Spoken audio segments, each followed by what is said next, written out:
Welcome to Liberation Lens, where stories unfold beyond the headlines and perspective truly matters.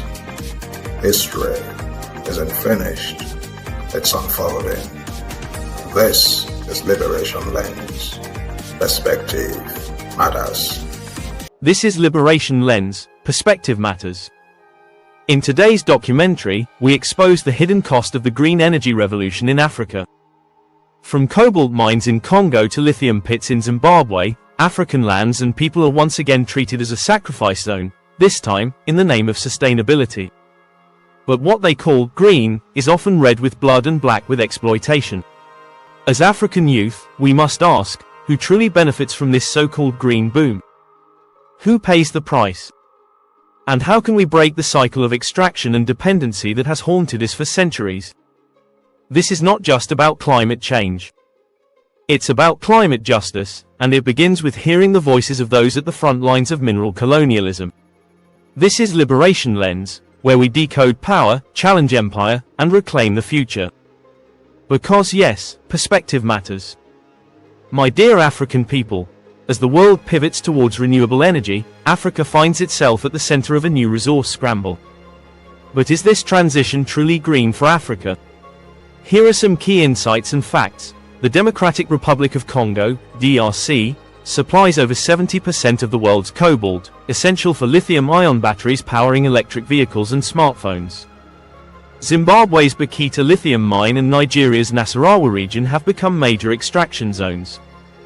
Despite these booming exports, African miners and communities remain locked in exploitative labor contracts and dangerous conditions. These operations leave behind hazardous waste and environmental devastation, while foreign companies control the profits. A day in the life of an artisanal cobalt miner means digging by hand, inhaling toxic dust, and earning barely enough to survive. Meanwhile, the minerals they extract fuel the luxury and convenience of the global north. My dear people, history has a way of repeating itself. The patterns of colonial exploitation are resurfacing under the guise of green energy. Here are some key historical context to justify that. Looking back at the colonial era between 1880 and the 1960s, African resources, including rubber, copper, gold, fueled Europe's industrial growth, leaving behind barren landscapes and economic dependency. In today's reality, we draw modern parallels to the past.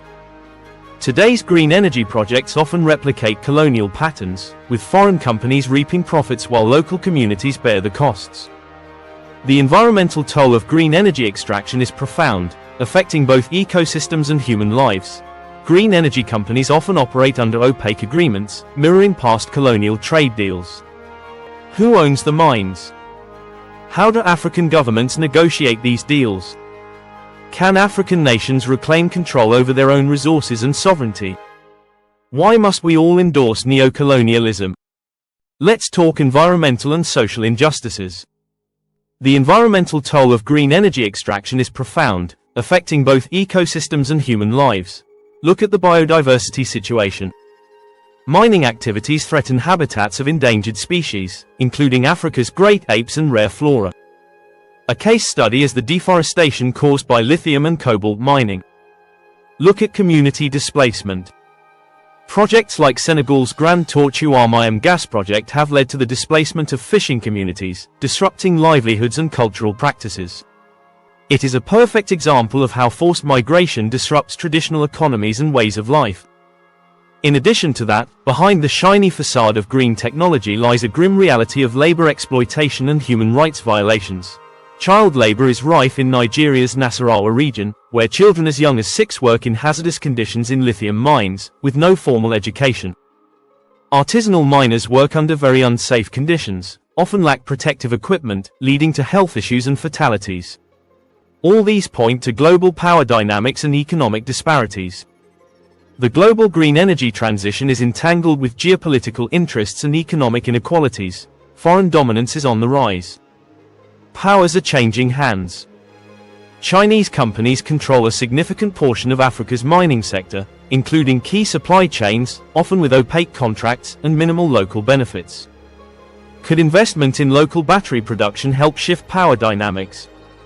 The real question is, why does Africa remain on the periphery of green economy, lacking infrastructure for processing and manufacturing, while it supplies the critical minerals. I think, despite the challenges, African communities must rise to reclaim their rights and shape a sustainable future. Community activism for creating awareness remains a key factor in the equation. Grassroots movements must continuously advocate for fair contracts, environmental protections, and community ownership of resources. They must continuously educate the masses ethical mining practices, labor and human rights practices. They must research and recommend policy changes. They must call for transparent governance, for investment in local processing industries, and adherence to environmental and labor standards. They must make demands equivalent to enhancing Africa's potential to lead sustainable, ethical mining innovations. Africa's role in the global energy transition must not mirror the exploitative patterns of the past. It's time for a just and equitable approach that empowers African communities and protects the continent's rich heritage. So, remember, Africa's mineral wealth has always been a source of life and power, until it was twisted into a source of conquest. The so-called Green Revolution cannot repeat the old colonial violence, plundering lands, poisoning rivers, and using African labor to enrich distant empires. It is up to us, especially Africa's youth, Africa's future, to stand up and say, no more. No more calling ourselves black when we are African. No more calling them white when they are foreign powers. No more accepting their illusions of sustainability when our lands and lives are sacrificed. We must reclaim our names, our resources, and our destiny. Because we are not colors. We are not shadows. We are the children of the sun, strong, wise, and sovereign. This is Liberation Lens, because perspective matters. Let's rise and build the Africa we deserve. You have just seen the world through a different lens. Subscribe, comment, share, and help amplify voices that deserve to be heard. Until next time, keep looking deeper. Liberation Lens, perspective matters.